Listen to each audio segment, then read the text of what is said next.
On January 30, 2026, the U.S. Department of Justice took a historic step toward transparency.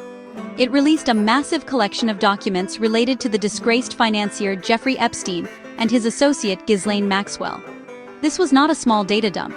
It was an unprecedented release of information that the public had been demanding for years. The files cover the long and complex history of the investigations into Epstein's vast criminal network.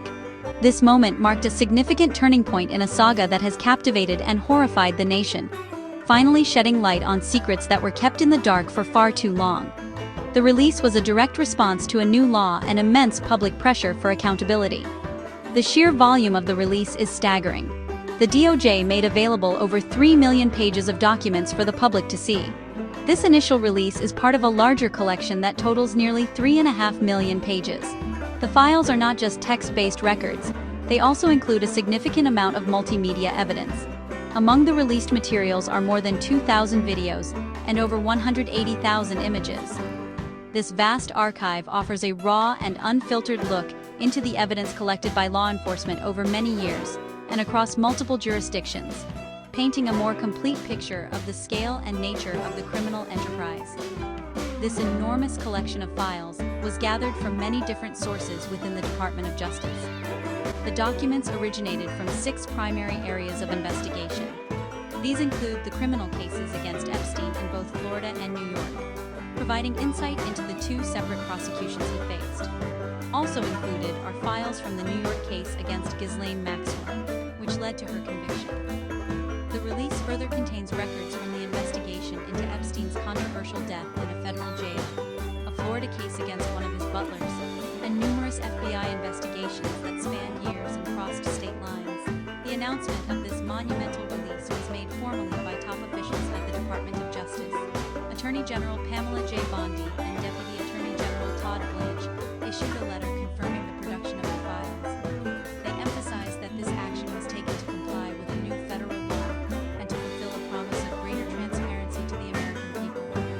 For the many victims and the public, this release represents a long-awaited acknowledgement of the need for truth. It is the beginning of a process that will allow researchers, journalists, and concerned citizens to independently examine the evidence and understand the full scope of Epstein's crimes.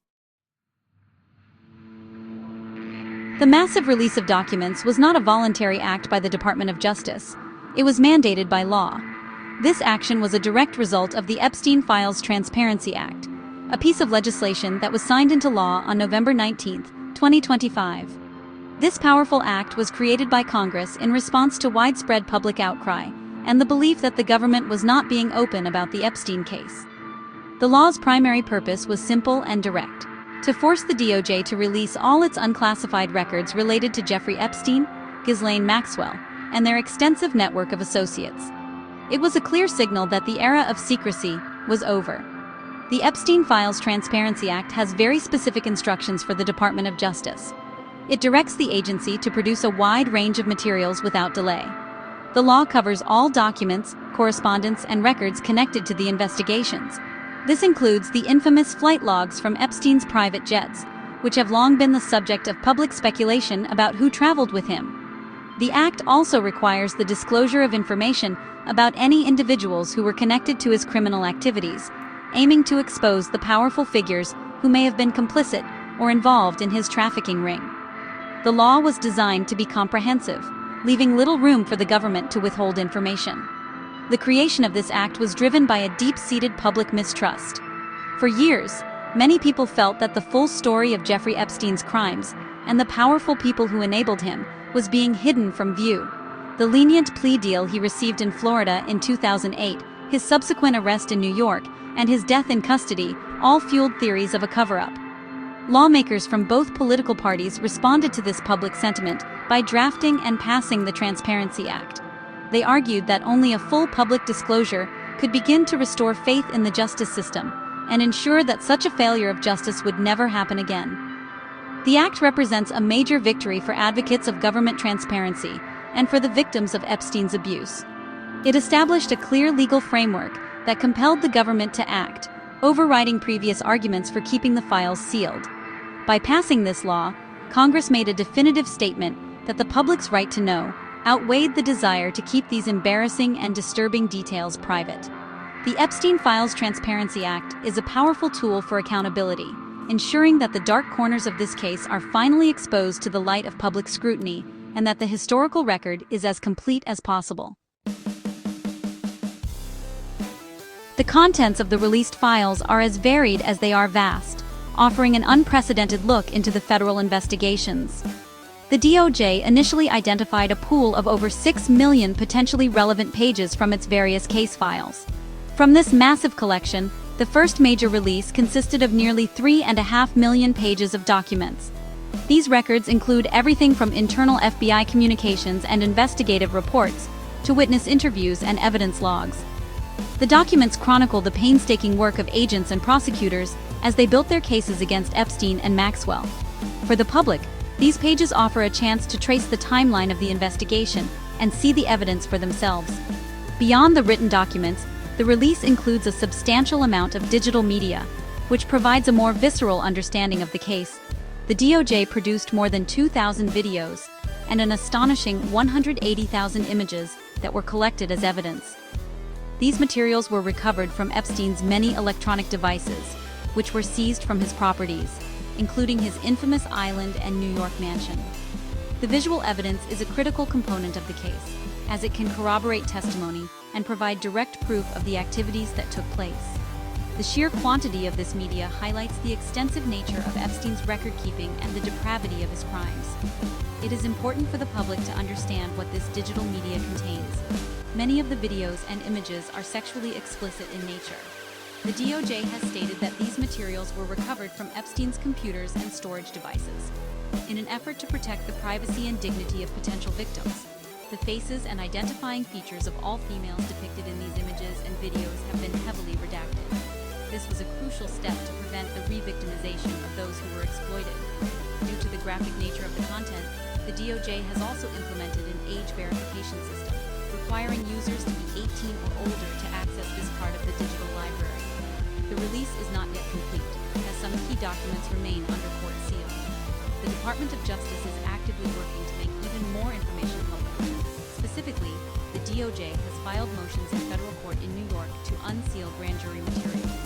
Grand jury proceedings are traditionally secret, but the government is arguing that the public interest in this case warrants an exception.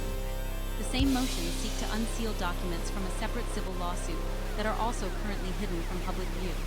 If the court grants these requests, the public will gain access to even more critical information, including potential testimony from witnesses who appeared before the grand jury. Releasing millions of sensitive documents required an enormous and careful review process. The Department of Justice could not simply publish everything it had. Its primary responsibility was to protect the identities of Jeffrey Epstein's many victims.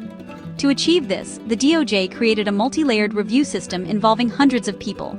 The first level of review was conducted by a team of over 500 attorneys and other professional reviewers from various offices within the DOJ and the FBI. Their main task was to read through every page and identify any information that could reveal a victim's identity, such as names, addresses, or other personal details.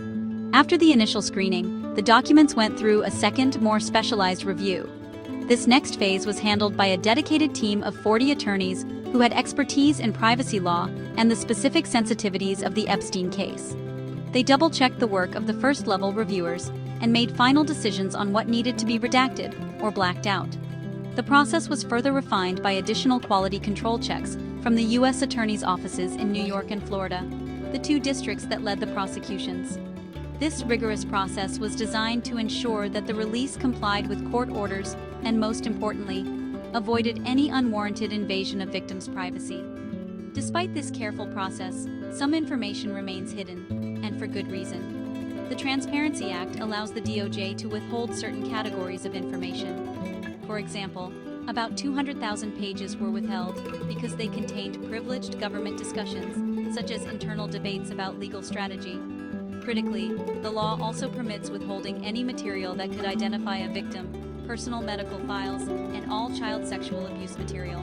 Additionally, any documents that could jeopardize ongoing investigations or compromise law enforcement techniques were kept confidential. It is important to note that the DOJ confirmed no files were withheld to protect national security or foreign policy interests. This massive undertaking highlights the essential but difficult balance between transparency and privacy. The public has a right to know how its government operates and to hold powerful people accountable. The release of the Epstein files is a monumental step toward fulfilling that right. At the same time, the justice system has a profound obligation to protect the innocent, especially the victims of horrific crimes.